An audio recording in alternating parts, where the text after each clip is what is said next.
Hello again, it's that time of the week where we dive into another set of influence drivers and some practical advice for all of you entrepreneurs out there. And this week we're going to go deeper into the area of data, or data as it's called over here in Australia. And after 6.5 years, I still can't bring myself to say it that way. But anyway, we're going to be talking about data science, analytics, data visualization, and what makes it really an incredible superpower if you use it correctly. And allow me to introduce my next highly qualified guest, who's going to lift the hood on data today, Dr. Marco Motta. So welcome, Marco. Thanks, Chris. Marco, you're a leader in reporting automation. You've got a mighty amount of experience in data analysis and visualization, a doctorate in philosophy as well from the University of Queensland. And you use your background in critical thinking to help organizations really identify, define, break down, solve complex business challenges. And you've done high-profile data analysis. You're a bit of a whiz when it comes to visualization, market analysis. You've done org-wide methodologies to measure customer experience and a suite of interactive dashboards to monitor performance of almost $5 billion of yearly investment. There's a whole load of stuff I want to get into today, so thank you very much for joining. And I'll start with a simple question, which is really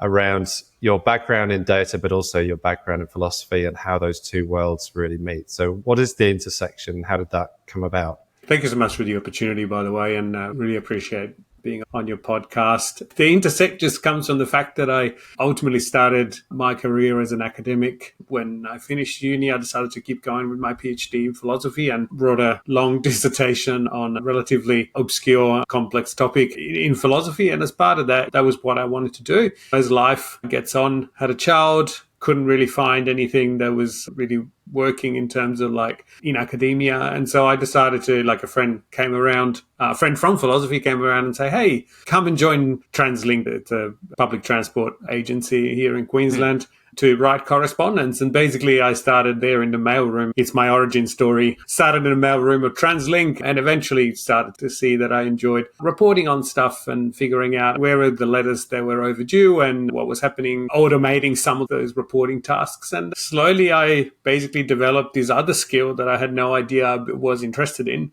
which was reporting, data analytics, and building up my tool sets and my skills. And soon, however, I realized that the two things do come together in a certain way, or at least they come together in the way that I approach it. Because on the one hand, philosophy is all about trying to break down problems and figure out how do you approach a problem to find the right solution, or at least to find a range of solutions. And often there isn't, so to speak, a right solution. There are lots of solutions that are wrong, but there's also lots of solutions that are right. And so being open to that, to thinking critically through the information. And that's kind of where data kind of kicks in for me, in the sense a lot of the time, the big challenge is to find what is the evidence that's relevant here? Oftentimes, we make decisions and value judgments based on evidence, but sometimes those evidence turn out to be way more kind of flawed than we think they are. I think that happens in pretty much everyday life. We need to go and get a vaccination for COVID, and we're like, yeah, sure, we'll all be good corporate citizens. But in reality, like, there are some levels of complications in some of the data that is collected. And to a certain extent,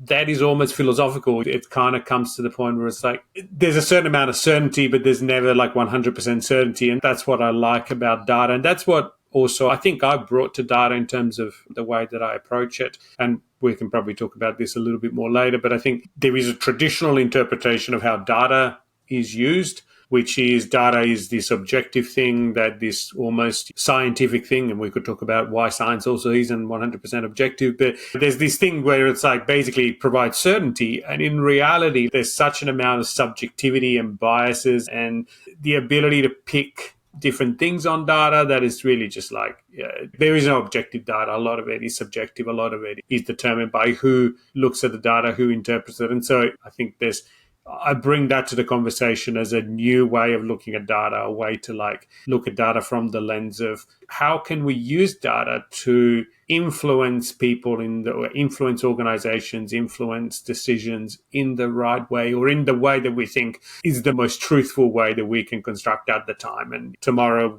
then we might find out that we were totally wrong, and that is okay as well. You're the second person that I've spoken to in a little while who has a philosophy degree. The other one I went to uni with as well. And he was always very into magic, and he became a professional magician, and he's on the circuit doing shows in Vegas and various other places, but totally different. I think there's an element of magic in obviously what you have to do with data. And I think it comes from I suppose, an understanding of the world that you're seeing and the observation that you then need to apply to what's in front of you. And how do you think, can we prove that a philosophy degree is useful in that sense? Is it helping you unpick and unpack certain scenarios? What is there in plain sight? Are you thinking about that through a deeper lens than perhaps other people, do you feel?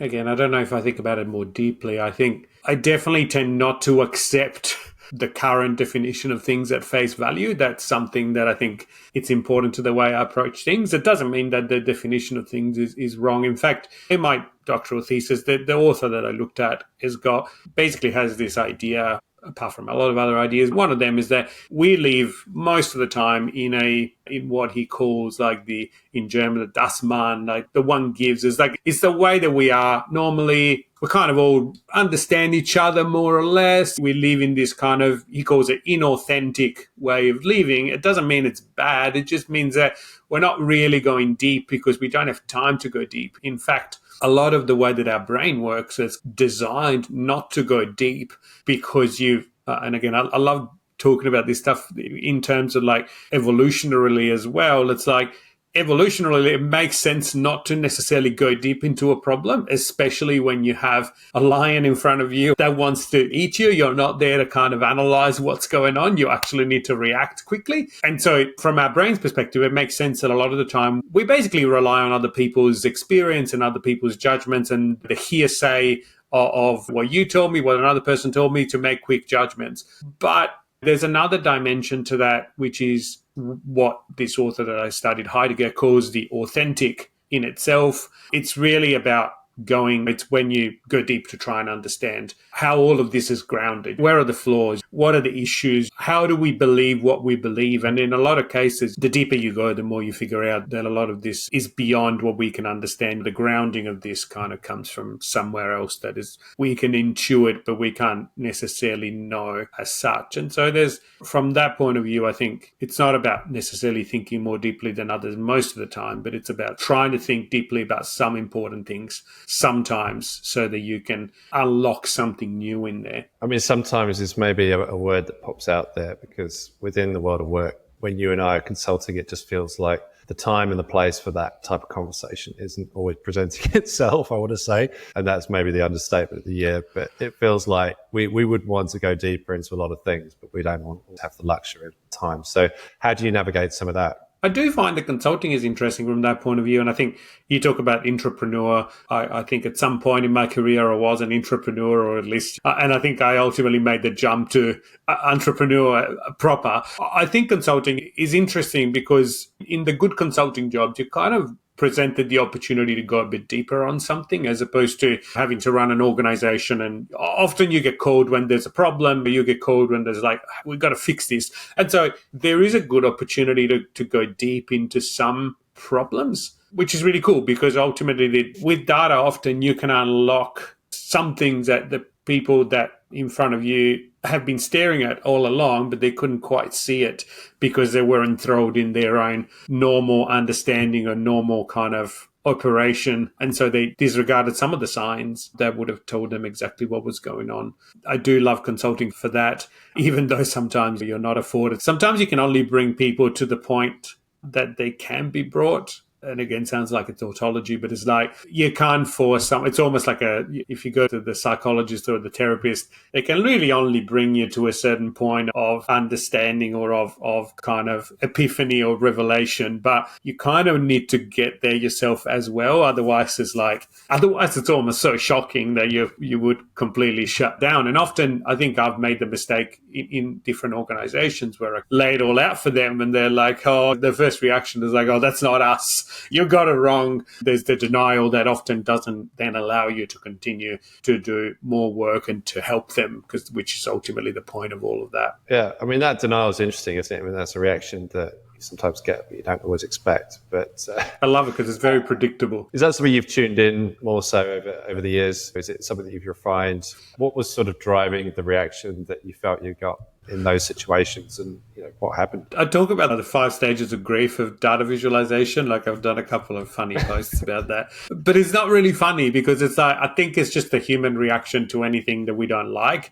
And so or any change. And so I think to a certain extent, a dashboard is not the same as losing a loved one. But to a certain extent, there is a point to be made about when I present a mirror of your organization, there's a certain amount of it's almost like seeing that for the first time. It's like hearing your voice for the first time when you record yourself. It's like that feeling is like, that's quite my voice. That's not how I sound inside my echo chamber. And I think that's basically the point. I've often found that when presenting visualizations and dashboards, often what I try to do is I try to tell a story about that organization. And in telling that story, sometimes I find that the first reaction is like, oh, the numbers are wrong. And in reality, then you go check all the numbers. And most of the time, by all means, I'm not always right, but most of the time they're correct. It's just that they have never seen those numbers quite in that light. And so again, the first reaction is that denial, and then they try to find a way to get out of it. So it's like, oh, can we maybe not report that number? Maybe we can change it to this other number. Can we not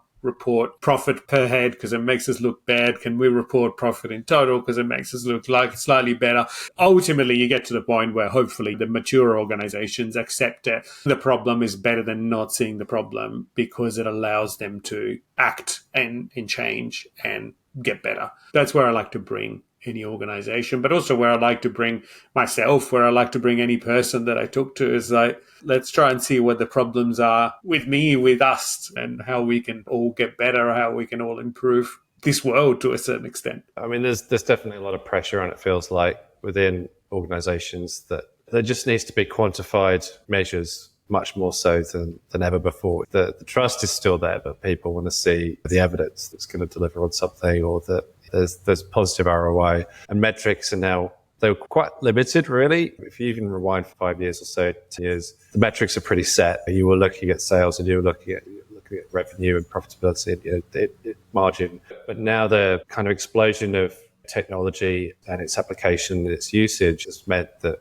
increasing number of data sets have become available, but to the point where they can be more easily accessed and drawn upon, really, in terms of sources of truth, but also played back to leadership teams, to boards, and the level of granularity brings with it some level of responsibility. You're thinking about stewardship, really, when it comes to data. What numbers am I going to lift out and report on? And so I'm just wondering, within the context of that, it's been a lot of change, but who do you think is best placed to manage the data across organizations when in effect, it's become everyone's responsibility? I find that at this point, at least the organizations that I've talked to, that I've worked with, there's still a lot of work to do internally in getting that data up to the point where it's refreshed at the right rate. So each organization has a big role to play, which makes it how it is when it's everyone's responsibility is also no one's responsibility is like the minimum common denominator, unfortunately. But there's opportunities for smart organizations to leverage that. I was talking about it on the weekend because I saw an article, or actually maybe this week, because I saw an article about how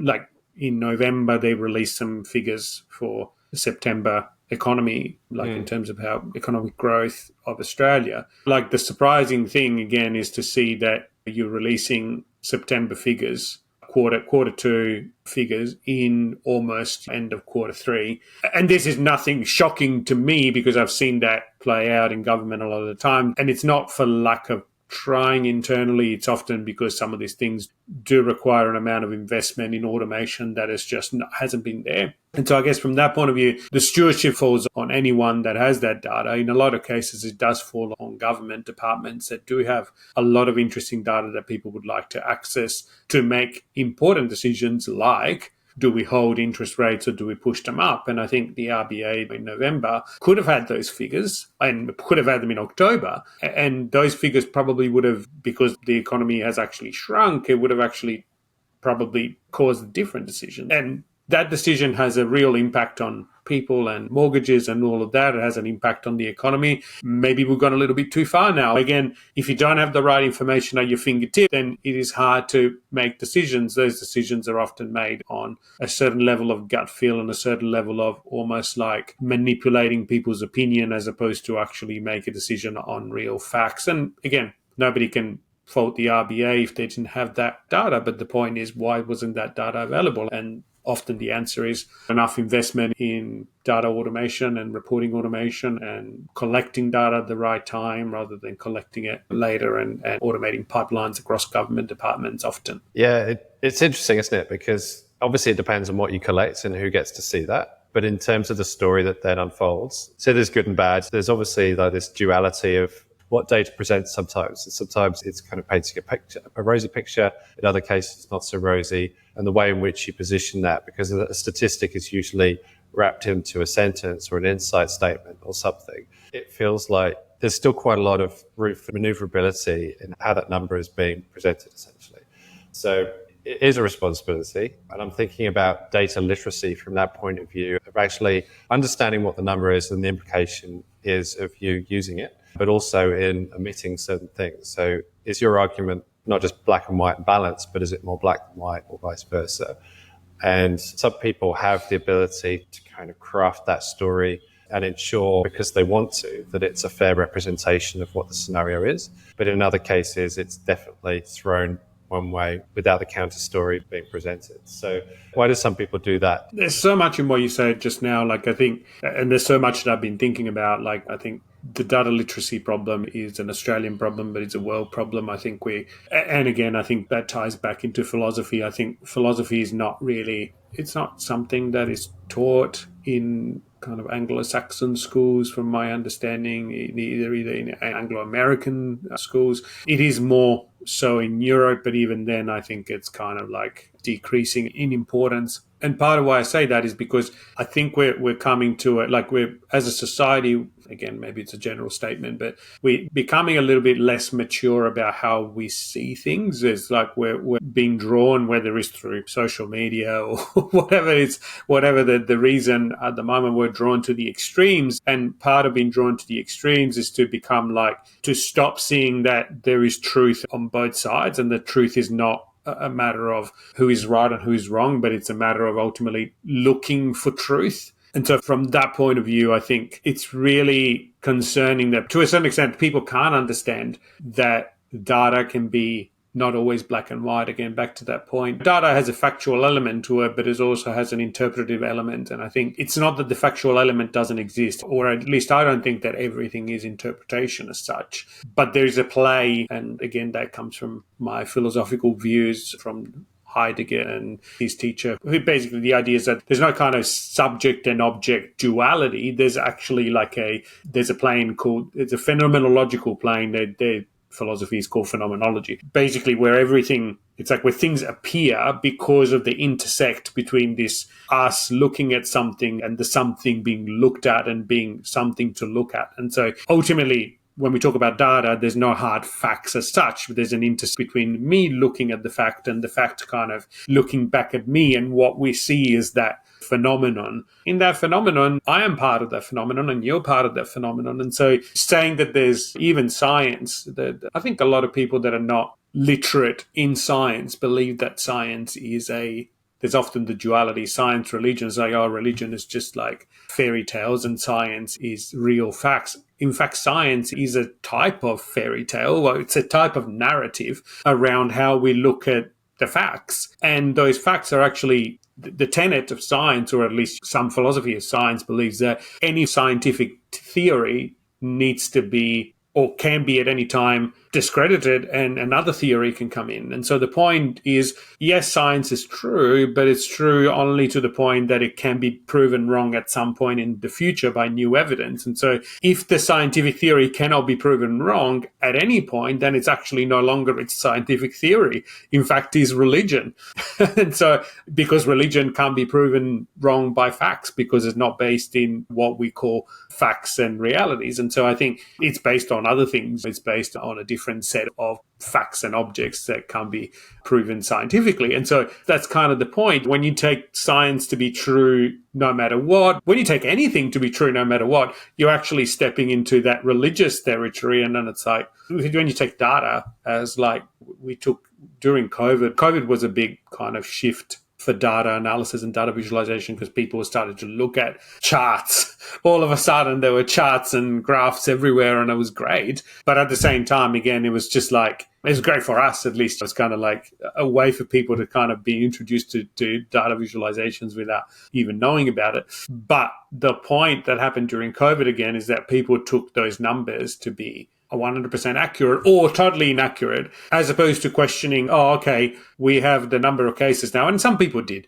to be fair. So we had the number of cases now, but is that important now, or is it more important the number of people in ICU? And so see how the same set of data, it's like the same set of facts, the people that are sick of COVID, all of a sudden can take different shapes depending on how you look at it. And so being data literate and having, again, going back to the organizations and the different people that are in the organization, supporting data literacy in your organization is only going to strengthen that aspect of being able to look at things in different ways, ultimately innovation, ultimately change, ultimately the ability to take the right decisions based on the balance of facts, not based on an immutable dogma that you've got to do this or that. I think that's the key. And I think that's the key of using data in the right way. Because it feels like you're passing on the information. And I think in a lot of organizations, a lot of corporates, there'll be established reporting practices where the framework's there already and you're meeting every quarter to report the same numbers. So the degree to which you can interpret it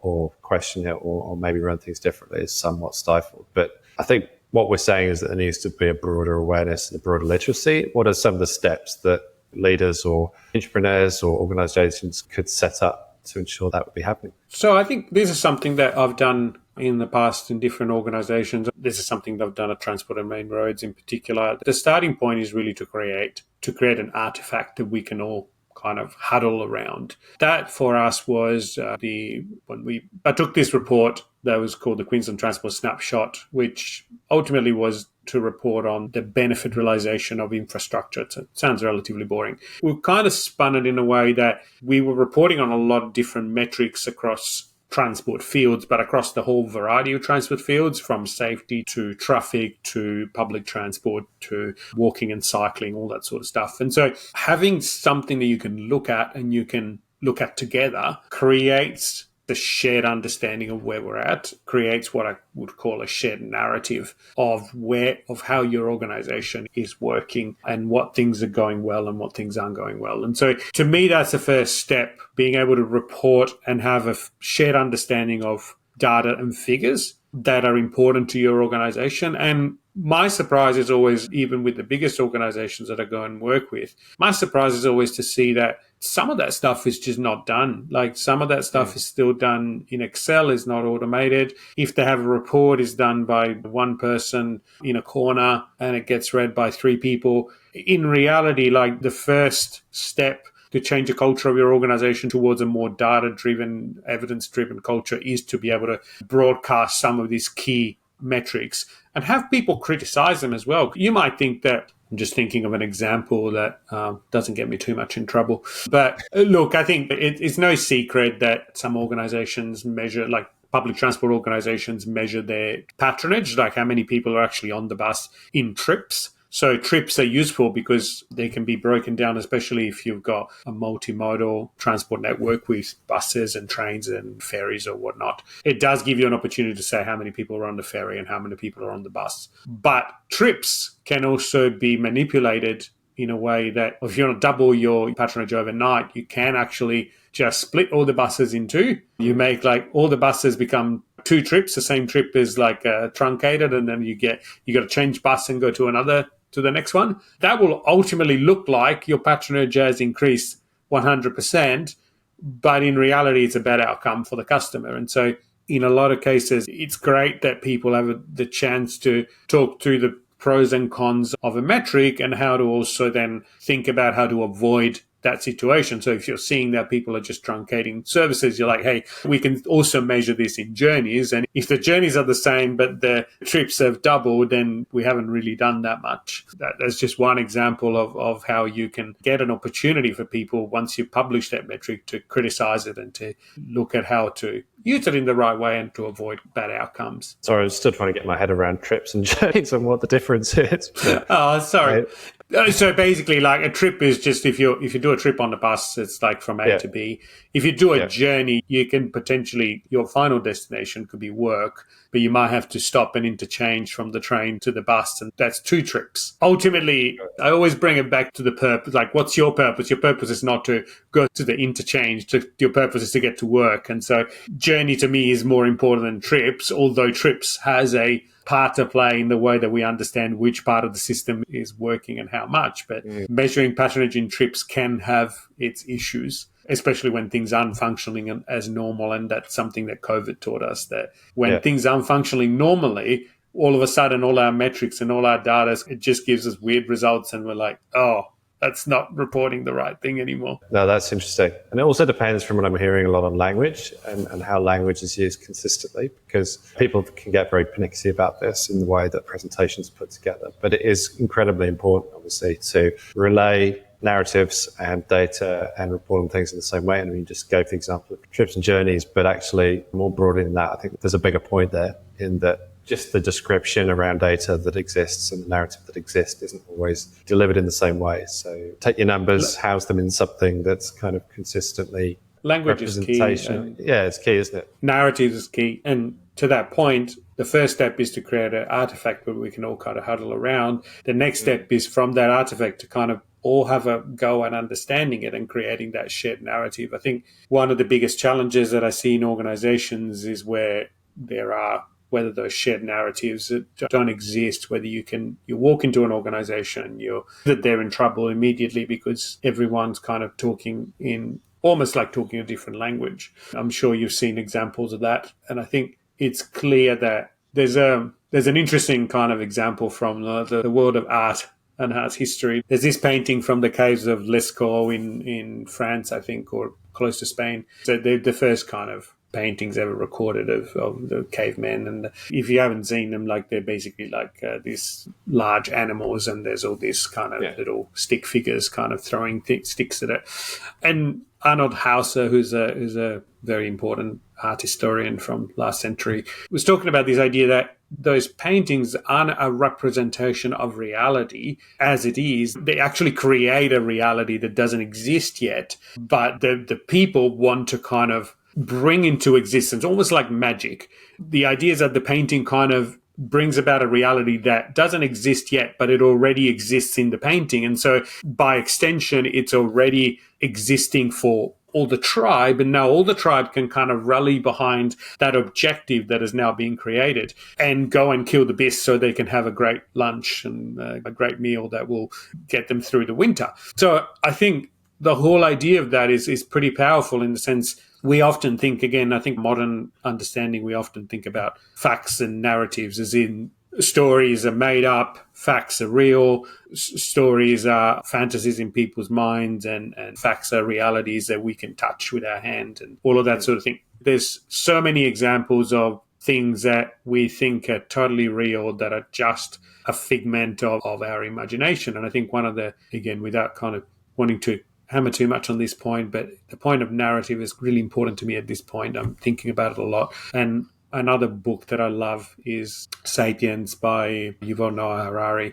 He talks about a lot of stuff, but one of the stuff that really stuck with me is that he thinks that human superpower compared to animals is not that we can talk, it's not that we can, to an extent, it's not that we are more intelligent. The main point is that we can create these shared narratives that can allow us to have groups of a very much increased size compared to what you can do without those narratives. When you think about it, animals, there's a few exceptions, but most animals will have groups of 30 and 50. And realistically, like in prehistory, humans also have tribes of that size, but all of a sudden they started to be able to like control larger and larger number of like groups. The way that Harari argues that is done is through making up these ideas like a nation, an empire, the economy, money. I think today the economy makes that point better because money doesn't exist. Like, money has no real existence apart from the fact that I want to exchange something with you. Like, if all of a sudden we all decided that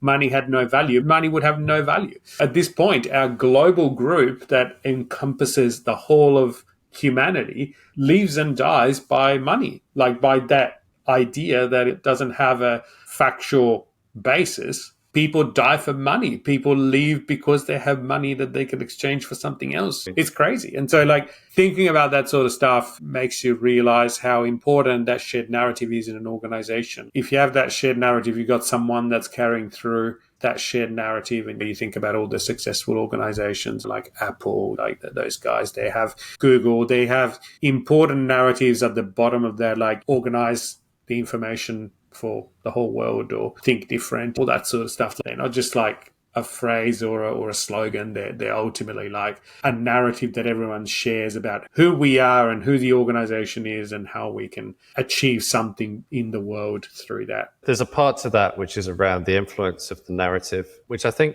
to be successful, certainly in my experience, doing a lot in the area of human-centered design and thinking about how to design businesses, products and services around people and what they need. And that's both your customers, but also the people within an organization, that it's your culture and your fabric and your DNA as an organization. I think to tie together some of the different things that we've talked about today, I think there's a need to really involve people in the understanding, but also in the crafting of that message and the crafting of that narrative so that it's at least aligned upon and it's agreed. And it's powerful, and people agree then that it can be taken forward and used either for a longer period of time or in other applications. That's essentially what your employee value proposition or your brand strategy or any of those manifestations will do for you. But it does rely on you doing it with other people. And I think at the heart of this point is really that if you're the data professor and you've got access to the data points, you can put that into a presentation that can go forward. But unless something is done with that and then taken forward, but done almost within a co-created environment, nobody else will take ownership of that unless you involve them in some way. So I think as the entrepreneur, it feels like you're having to bring that conversation together and facilitate some of that agreement, but also that evangelism then out to the rest of the business. Do you think that's a fair point? Oh, absolutely. I think there's silos of people that are really good with data and people that are really savvy in the organization's kind of operations. And one of the things that we were quite successful doing at Transport and Main Roads, and we repeated that in other organizations, is that situation, that opportunity. We used to do it through just simple workshops where we talked about the dashboards that we created. It's like it's an opportunity to talk about together, like to bring together people that understand what the data's saying and people that understand what the business, like how the business actually works. In a lot of cases, things like the data can tell you only so much. Like I always say, I can only tell you how fast you're going. I can't tell you if you're going in the right direction. It's a point that I believe in the sense, while I can imagine what the right direction would be, I am not necessarily the most qualified person to tell you that. We used to have a metric for how many trucks used to run on certain roads and your average daily traffic of trucks of different sizes. And often it was like we weren't never sure whether it was like, is it a good thing that we got more trucks? Is it a bad thing? And it's sometimes is a good thing in terms of economic development, but sometimes it actually means, so there was a year where basically because of the drought, a lot of the cattle feed was not available locally and had to be imported from other countries. And so there's a lot of trucks going from the port into inland. And that was actually worse for the economy because we now had to import all this feed to feed the cattle as opposed to like use the local one. And so as an analyst, it's impossible for me to know that level of nuance of a business. And I think the more analysts can embrace that and talk to the right people in their organization to get an understanding of what the data actually means, the more dashboards are going to be used, the more data will be regarded not just as a add-on, but as a critical part of doing good business. I think it's critical to bring the sides together and to not work in isolation as an analyst. Yeah, I mean, there's definitely a leap from raw data into pretty much observation, and we've talked a little bit about subjectivity and objectivity. Some of these things are then helped by observation is like an interpretation, but then insight is almost looking for patterns, and then bridging from insight into opportunities or even recommendations. I mean, these are several steps that you have to kind of string together to make the data story sound compelling in one way or another. So what advice, if anything, would you give in some of those areas? I know that you love a bit of data visualization yourself, but for clarity and impact and storytelling and influence, really, what are some of the magic things that you can do with data to make that possible? There's lots of fun stuff that you can do with data, particularly like just using visualizations to unlock the information behind data. Again, often data is not like, it's hard to look at a spreadsheet and understand what's going on. So again, the steps of manipulating it to make it tell a story are very important, because again, the human brain can only process that much information at a given time. And if you want to bring a number of things together, you do have to use data visualization, and you guys use techniques to do that. I recently taught a course on data visualization storytelling, and that's a lot of the course is about how you use colors, how you use the space on your dashboard, how you guide the reader, the user of the dashboard, through your narrative by positioning things in the right spot. And so being an expert data visualizer really helps, because it helps you. It's not just about putting some data on a piece of paper. It is about guiding your user through the information that you think is relevant, but at the same time then checking in back with the user, with the people in the organization, to see whether that actually makes sense, or whether they think there's a different story that should be told or should be highlighted more. And that's a process for anyone that's interested in improving their maturity around using data to make decisions. Like I said, sort out your pipelines, build your dashboards, you do the technical stuff. But the next step that comes straight after that is to get everyone involved, get people involved in the data, even the people that are not familiar with it. And a good analyst should be able to do that, to bring everyone together to the party and collaborate on what do we do from here. So what? Now that we know this information, what are the next steps? And it's not about jumping to solutions, but it is about recognizing that data is only useful if you do something with it. Yeah, you raised an important point there. I think that a lot of data is sort of, in the way that it's presented, and it feels a little bit half-baked. You're getting to see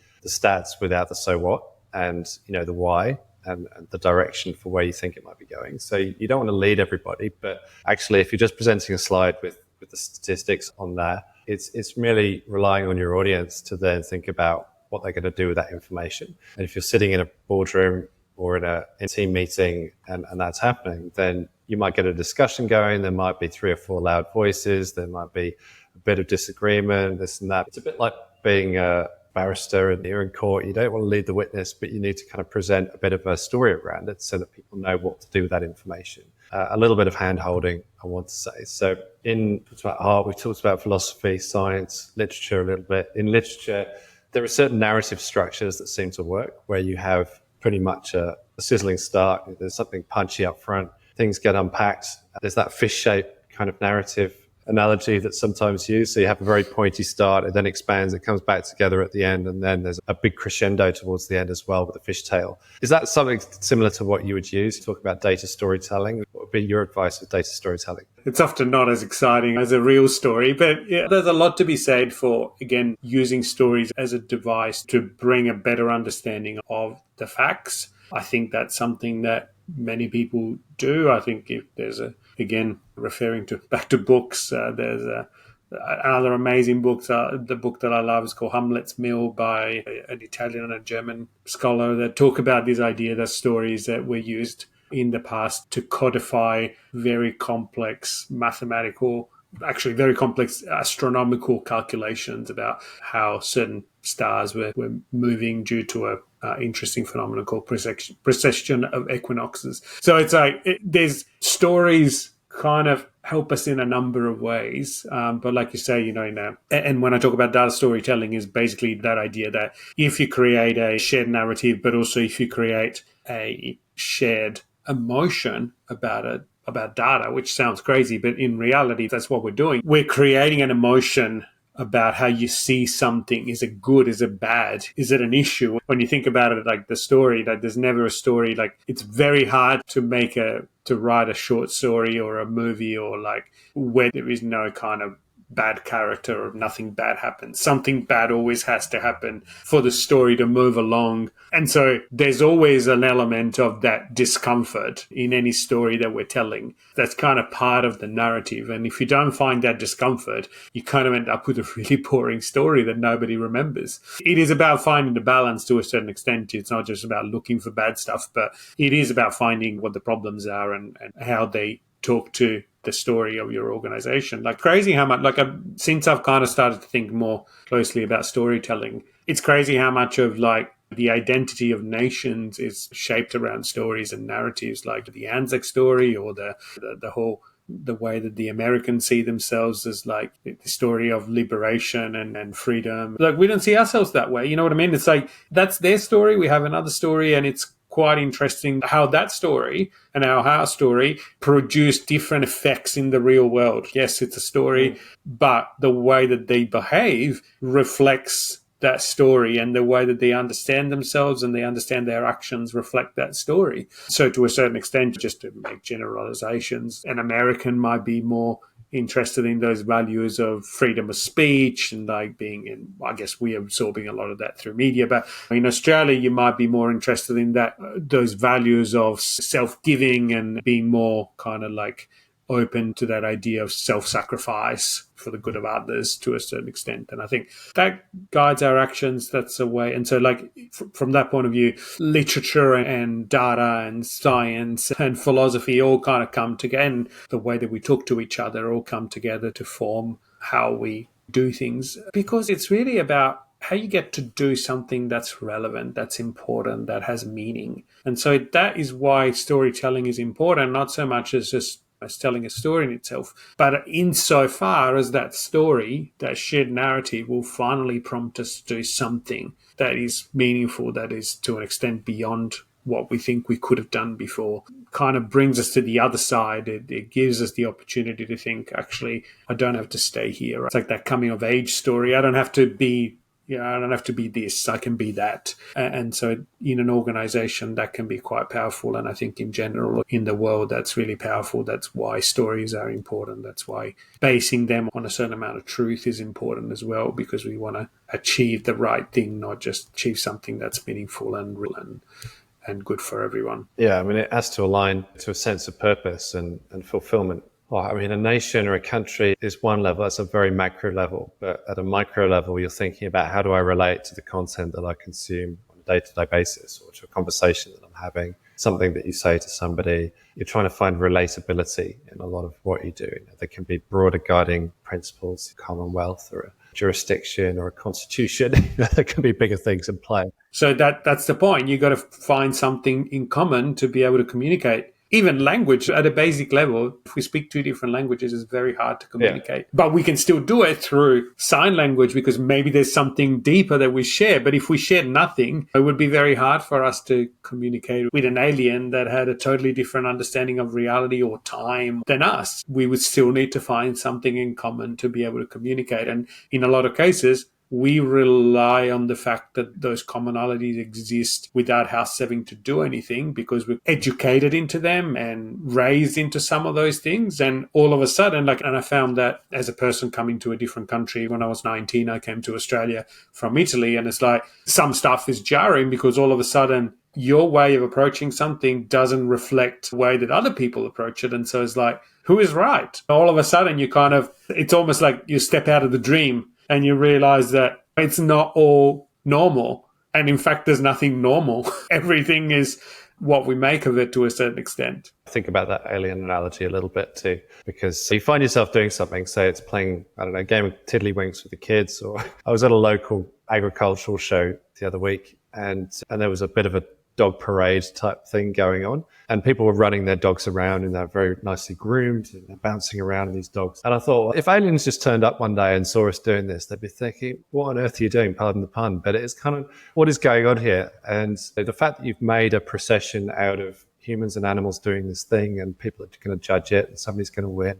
It's just a construct. Nobody understands what's happening. unless you're in that. So I think part of the point of all saying all of that is that part of what you have to do with data and all the things that we've been talking about is actually build in a way to create empathy. So if you're presenting your data to a room of people that have no idea what you're going to say and no idea what you do and about who you are and what you stand for and the values that you represent, what are some of the things that you can do to kind of bridge the gap? What's worked in your experience in that respect? Let's put it like this. If you want to get there and if you want that shared understanding, if you want people to really understand your data, you have to put in the work. And so sometimes when you're presenting to a room full of people that doesn't understand fully where you're coming from, you have to, for lack of a better word, you do have to dumb it down to the point where you're telling brush strokes, but you're not telling the full picture. And sometimes that can be frustrating. But I also find that it's a way to draw people in. So I love talking about these things a little bit in general, but I also love to get really deep into the details. And so when you're talking to an audience, just to kind of give them an idea, and that's why, to a certain extent, CEOs and other people do that in those kind of whole, like large meetings where they talk about stuff in general. And I feel everyone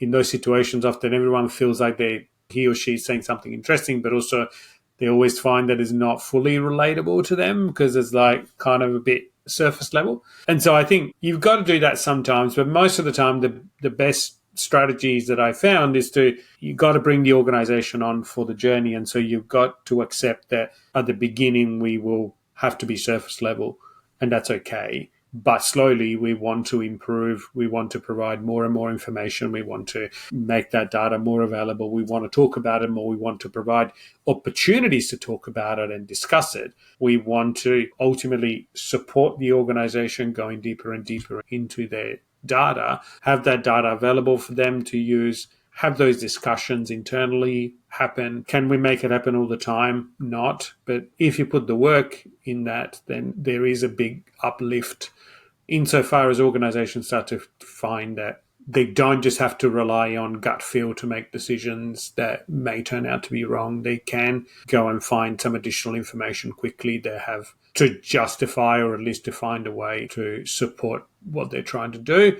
There's lots of arguments about we're trying to justify what we already want to do. I don't necessarily espouse them. I think for some people it happens. I find that I'm happy to change my mind. Maybe again, that comes from philosophy. Very happy to change my mind if I can find enough information to make me change my mind about something. And so I think organizations that can get to that point, that can stop looking at just at their individual kind of self-interest and can work together to the common good of the organization or their customers, they tend to be more successful in that journey. Yeah, it takes a lot of courage because nobody wants to see their job endangered or their livelihood disappearing. I think in a lot of cases it also it's also about creating a culture where you feel like other people have got your back and you can say something and you can raise an issue and you can say, hey, my job is not achieving what it's supposed to do. And that doesn't mean that you get kicked out of the organization. That doesn't mean that you lose your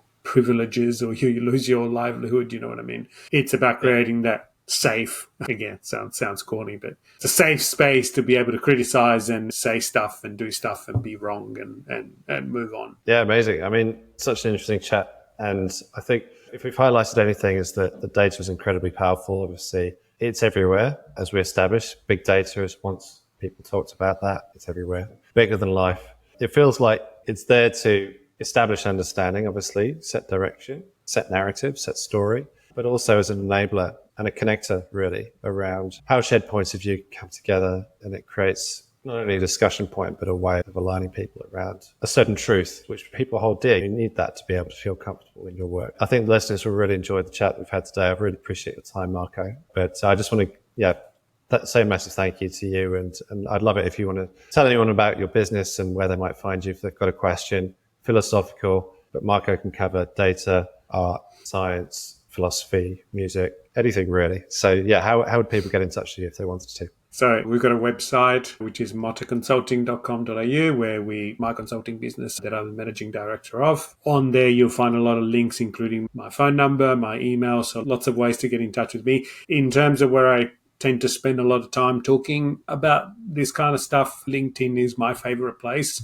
So if you look me up on LinkedIn, you will find me. But yeah, LinkedIn is my home. I love for people to get in touch with me. Whatever questions, I always find that conversations lead to other conversations. And I love talking to people about these things. And I love to have a chance to listen to what people have to say and to different opinions, because that it's really enriching and it helps me to stop my echo chamber, which is quite always very easy to find yourself in and find yourself challenged to be able to grow. So yeah, always interested to talk to people and listen. I think a lot of what we do is in reporting automation and data capability uplifting and digital transformation. So always interested in talking to people if they've got problems in those areas, because I feel like there we can help. Yeah, perfect. All right, we'll leave it there. Thanks so much, Marco. Appreciate your time. Thank you so much, Chris. Okay, so that's it for this episode. If you're hearing this message, you've listened all the way to the end. So thank you very much. We hope you enjoyed the show.